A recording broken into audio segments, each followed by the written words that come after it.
En las clases anteriores hemos podido ver el enorme esfuerzo humano que ha sido dedicado a lo largo del tiempo al estudio de la filosofía de Platón. Pero, ¿por qué? ¿Por qué tantas personas han centrado su energía, su tiempo, su esfuerzo en traducir, recuperar, interpretar y pasar a la siguiente generación las ideas platónicas? Comprender a qué se debe este remarcable fenómeno de aprecio y lucha por la preservación del legado de este antiguo filósofo griego pasa por entender el influjo de Platón en la historia del pensamiento occidental. A lo largo de las siguientes clases intentaremos, por tanto, hacer un brevísimo repaso de la presencia de sus ideas en la formación de algunas de las teorías más importantes, más relevantes de la cultura occidental. Sin embargo, quiero aclarar en este punto que apenas rozaremos la superficie. Este tema no solamente da para varias clases o para varios cursos, sino para decenas y decenas de tesis doctorales, para vidas enteras de estudio detenido de cada etapa. Pero para que Platón pudiera llegar hasta nosotros, atravesando toda la convulsa historia de Europa, en primer lugar tuvo que impresionar a sus contemporáneos. Tuvo que convencer a aquellos que compartieron con él su vida de la importancia de sus reflexiones. Así, los primeros encargados de asimilar su legado, convencidos de que aquellas ideas merecían la pena y que debían seguir siendo enseñadas, los primeros que sucumbieron a la seducción de los diálogos platónicos fueron sus alumnos y discípulos directos. En la academia, Platón puso las primeras piedras de su propia leyenda.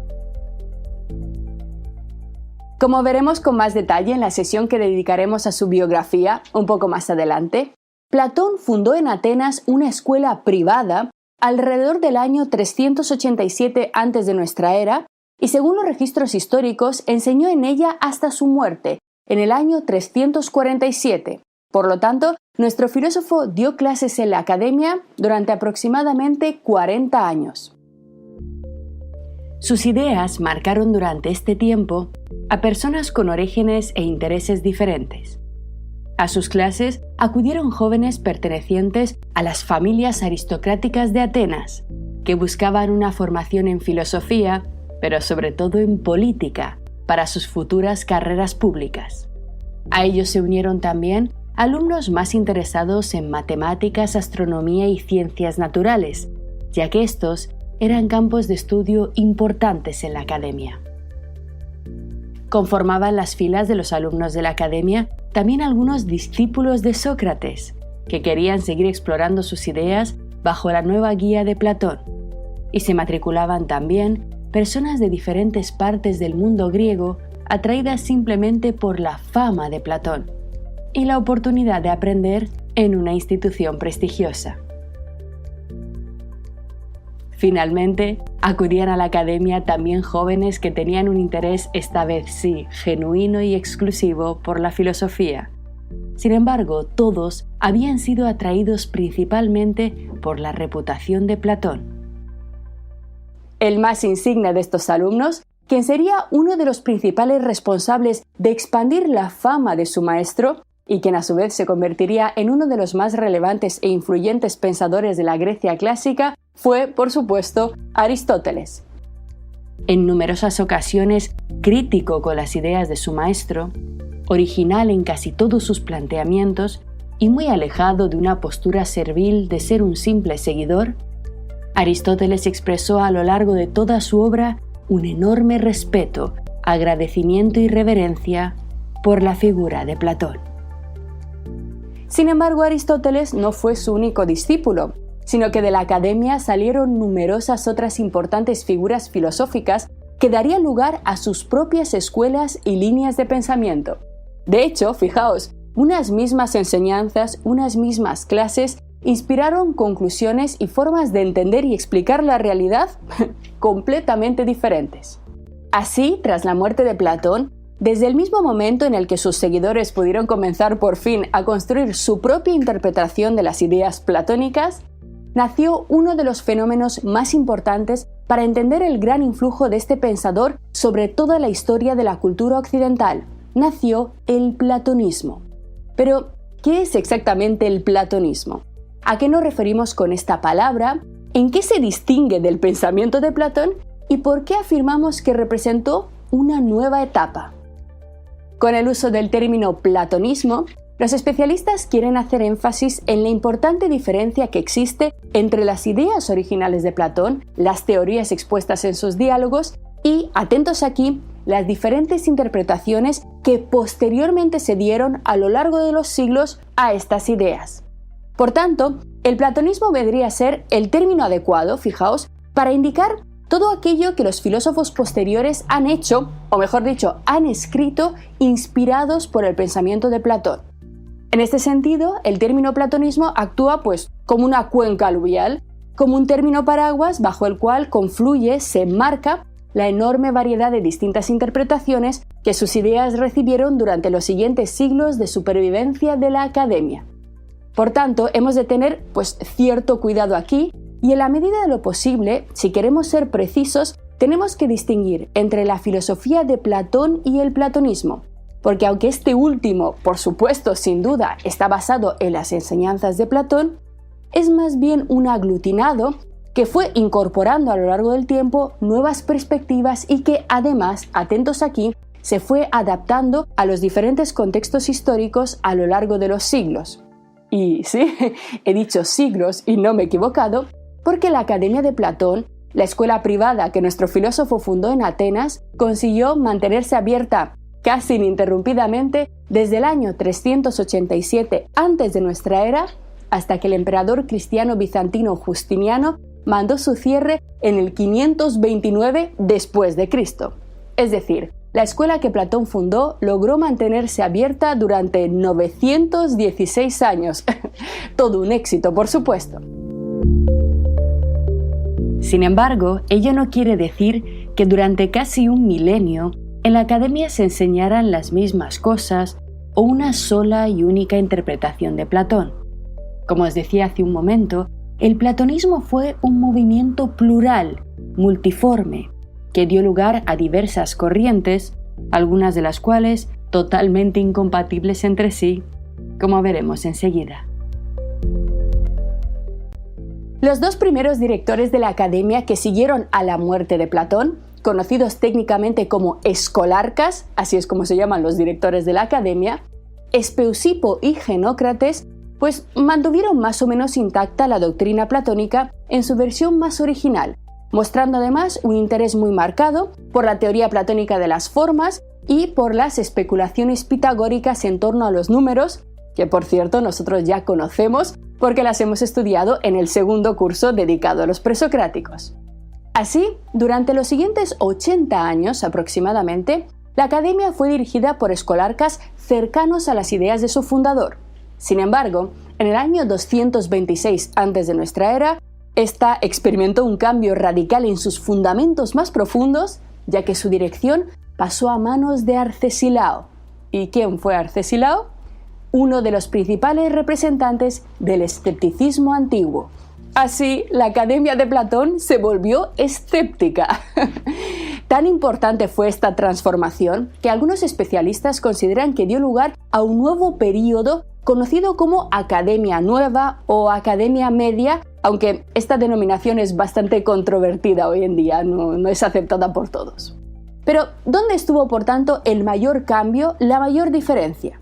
Frente a Platón, Arcesilao afirmó que toda pretensión de alcanzar conocimientos seguros es completamente infundada. Es decir, según Arcesilao, ningún método puede llevarnos a la verdad, ni siquiera la dialéctica de Platón, sino solamente a comprender, a reconocer que ésta es del todo inalcanzable por los esfuerzos intelectuales humanos.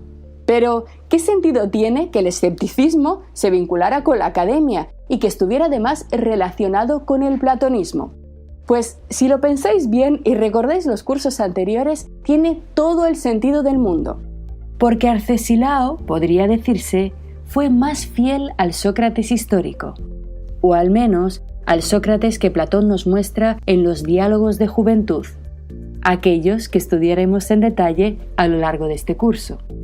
Unos diálogos en los que, como veremos, ni Sócrates ni sus interlocutores logran jamás conocimientos ciertos ni seguros, sino que culminan siempre en aporías, en caminos sin salida. Estos son los diálogos del Sócrates que afirma, escépticamente, solo sé que no sé nada.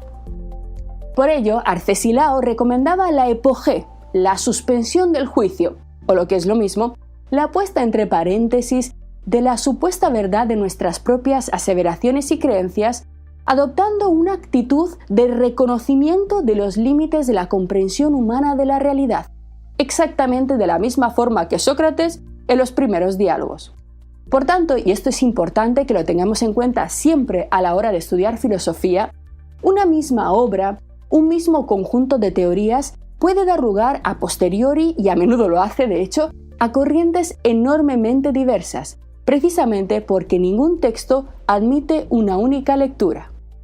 El primer movimiento de la academia fue el de abrazar el escepticismo, pero posteriormente, como veremos, desarrolló versiones extremadamente dogmáticas, simplemente porque sus sucesivos directores, los sucesivos escolarcas, focalizaron la atención en puntos diferentes de la doctrina platónica. Esto nos lleva a comprender lo inadecuado, lo impropio que resulta hablar de platonismo en general, o de la filosofía de Platón en abstracto, como si nos estuviéramos refiriendo a un puñado muy simple de ideas, muy claro y muy definido. En absoluto.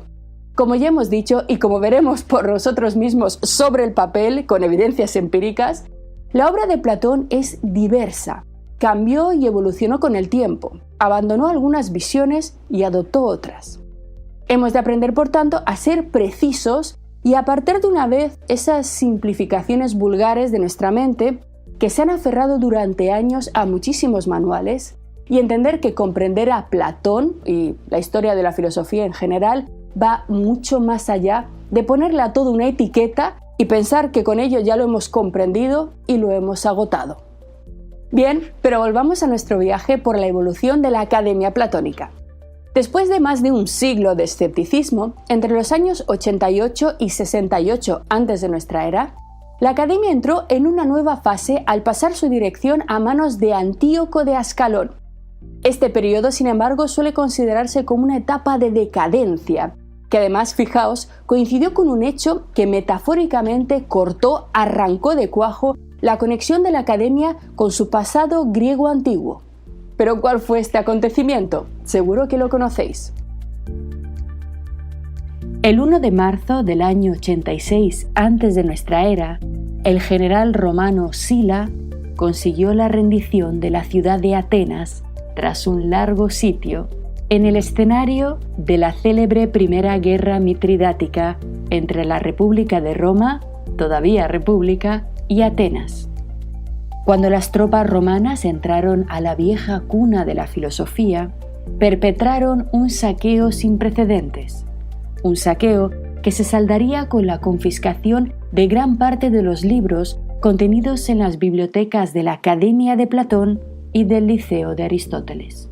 Pero, aún más grave, con la orden por parte de Sila de talar los bosques sagrados y los olivos que rodeaban la Academia.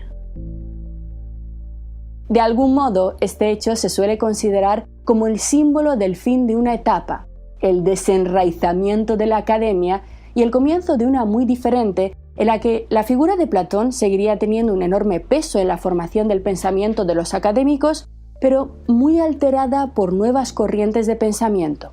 De hecho, Antíoco de Ascalón, el escolarca que presenció este fatídico episodio, se caracterizó por rechazar tajantemente el escepticismo y por fusionar el platonismo con ideas aristotélicas y estoicas. Durante esta época, el platonismo fue extremadamente ecléctico, y prueba de ello, y esto es muy importante, fue su incorporación a muchos otros sistemas de pensamiento como, atentos aquí, el caso más destacado, su influjo sobre la filosofía judía de la mano de Filón de Alejandría. Podríamos decir que este fue el primer contacto importante entre el platonismo y uno de los monoteísmos que marcarían la historia occidental, aunque como pronto veremos, no fue en absoluto el único. Filón de Alejandría fue un filósofo helenístico judío que vivió en el siglo I de nuestra era y que dedicó gran parte de su talento a intentar realizar una síntesis, una concordia entre el platonismo y la teología judía. El influjo de Platón sobre la obra de Filón de Alejandría es incuestionable, al igual que su propia originalidad a la hora de moldear las ideas platónicas de forma que éstas pudieran encajar con elementos propios de la tradición judía. Este esfuerzo se evidencia fundamentalmente en su interpretación platónico-alegórica de la Biblia hebrea, una interpretación extrañísima para la época, pero que fue enormemente influyente. Os voy a contar dos pequeños datos sobre cómo Filón comenzó a mezclar la Biblia con Platón, ya que este, como veremos, no fue ni mucho menos el último intento de hacerlo.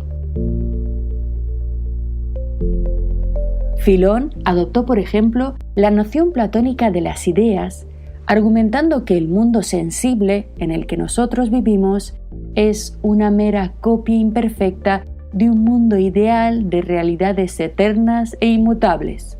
¿Os suena de algo? Sin embargo, interpretó la teoría platónica identificando a Dios con la idea suprema, con la idea de bien, origen de todas las demás. Esta misma interpretación, como veremos, también se daría posteriormente en el cristianismo temprano. Otro ejemplo es que Filón veía la creación del mundo según el relato del Génesis como una manifestación de las ideas platónicas en la mente divina. Su obra, como se acaba de mencionar, influyó profundamente en el pensamiento filosófico judío y en el cristianismo temprano, así como en la siguiente fase que experimentaría la filosofía platónica. En el segundo y tercer siglo de nuestra era, el platonismo había alcanzado tal nivel de eclecticismo, de mezcla, de combinación con otras corrientes, que terminó colapsando en una nueva versión completamente diferente que hoy en día conocemos como neoplatonismo. Y el prefijo neo aquí es muy pertinente, ya que literalmente se trató de una visión esencialmente nueva de la realidad, basada, eso sí, en algunas ideas platónicas fundamentales, principalmente en algunas de las ideas metafísicas de Platón. En este sentido, el neoplatonismo sería algo así como el otro extremo de lo que pudo dar de sí la interpretación de los diálogos platónicos. Así, fijaos, en un polo tendríamos a los escépticos, que se habrían fijado en el Platón más joven, en el Platón más fresco, aporético, que ponía en duda el alcance de la verdad, que disfrutaba con la duda, con el diálogo, con la pregunta, y en el otro a los neoplatónicos, que estaban literalmente en las antípodas de esta visión y que se fijaron más bien en los diálogos de vejez, donde Platón, lo veremos, se vuelve mucho más rígido en su pensamiento, mucho más dogmático, más terco a veces, y anquilosa algunas ideas dándolas por incuestionables, sobre todo, como os decía, cuestiones de tipo metafísico. El neoplatonismo, con el paso del tiempo, se convirtió además en una de las corrientes filosóficas más influyentes de la historia de la filosofía occidental, sobre todo debido a su enorme impacto en los pensadores cristianos y musulmanes de la Edad Media. La aparición de esta potente corriente de inspiración platónica está datada en la primera mitad del siglo III de nuestra era, momento en el que Plotino, pensador nacido en Egipto y educado en Alejandría, reformó el sistema de Platón para fusionar sus ideas con conceptos provenientes del misticismo oriental.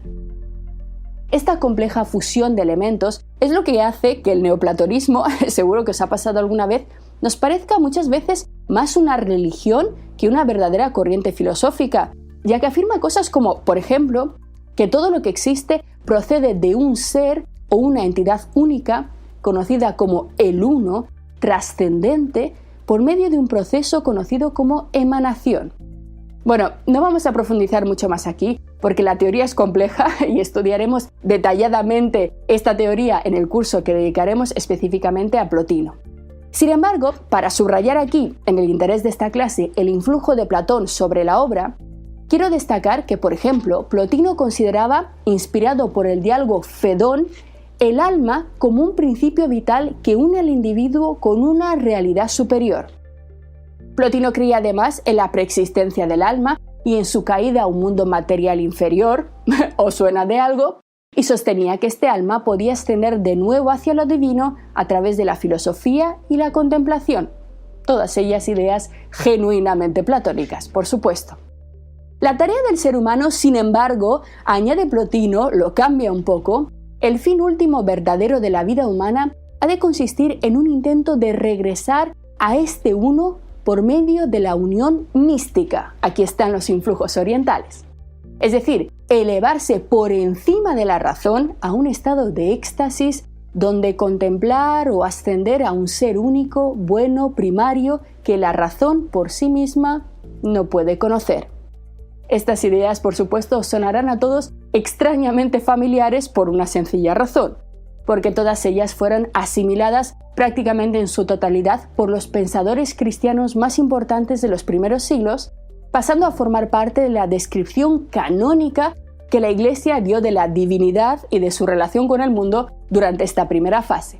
De hecho, el neoplatonismo, como ya os he dicho, ha sido una de las corrientes de inspiración platónica que por sí misma, sin duda, más influencia ha tenido sobre la formación del pensamiento occidental. Sin embargo, todo llega a su fin, y los últimos momentos de la Academia de Platón no estaban lejos. Damascio, nacido en el año 470 de nuestra era, fue el último escolarca, quien tuvo que abandonar el cargo y Europa occidental después de que el emperador cristiano bizantino Justiniano decretara en el año 529 su célebre edicto por el cual prohibía a los paganos ostentar cargos públicos y por tanto enseñar y dirigir escuelas. Prohibimos que enseñen ninguna doctrina aquellos que se encuentran afectados por la locura de los impíos paganos. Leemos en el Codex Justinianus. Este emperador fue además una figura extremadamente importante para la historia de la filosofía, ya que tras su llegada al trono decidió emprender una agresiva política religiosa que tenía un único objetivo: lograr la unidad religiosa de todo el imperio bajo el cristianismo y eliminar todo rastro de paganismo. Una de sus principales medidas para alcanzar este objetivo e impedir la expansión de focos anticristianos fue la prohibición de la paideia griega, es decir, de la enseñanza de la cultura clásica grecorromana, de los textos, leyendas y teorías del pasado precristiano. Para ello, decretó una serie de edictos sucesivos contra los herejes del cristianismo, los judíos y los paganos, a los que excluyó del servicio militar, los puestos públicos y la enseñanza, hasta que aceptaran formarse en el cristianismo y convertirse de forma solemne. Las leyes de Justiniano obligaron por ello el cierre de todas las escuelas e instituciones que enseñaban en la región de Europa bajo sus dominios filosofía griega, incluida por supuesto la Academia de Platón. Damascio, el último escolarca, y otros muchos miembros de la escuela de Platón decidieron abandonar Atenas y marcharse al este, lo más lejos posible del poder de Justiniano, siendo recibidos entonces por la corte del rey persa sasánida Cosroes I, y llevando consigo muchos libros de la cultura antigua pagana. Entre ellos, y para nosotros esto es lo importante, las copias que han logrado llegar hasta nosotros de los diálogos platónicos, de los tratados aristotélicos y el resto de los pocos fragmentos que se han salvado del legado filosófico griego. Los intelectuales que escaparon se instalaron en Arran, cerca de Edesa, la actual Turquía, donde crearon una escuela neoplatónica que duró libre hasta el siglo X. Los sabios griegos exiliados en Persia dejaron allí una semilla que muy poco después, tras la expansión musulmana, fructificaría en un conocimiento directo de los textos de la cultura y de la filosofía griega que tiempo después volverían de nuevo a Europa en el siglo XIII.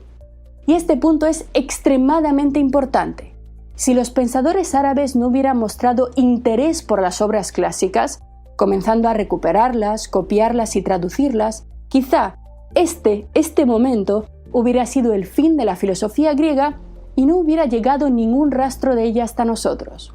Solo porque las grandes bibliotecas califales, entre ellas la Biblioteca de Toledo, estaban llenas de copias pagadas por los califas de la filosofía griega, se pudieron volver a traducir estos textos, por ejemplo, en la Escuela de Traductores de Toledo, y después pudieron llevarse a las recién nacidas universidades europeas de París, Oxford o Cambridge.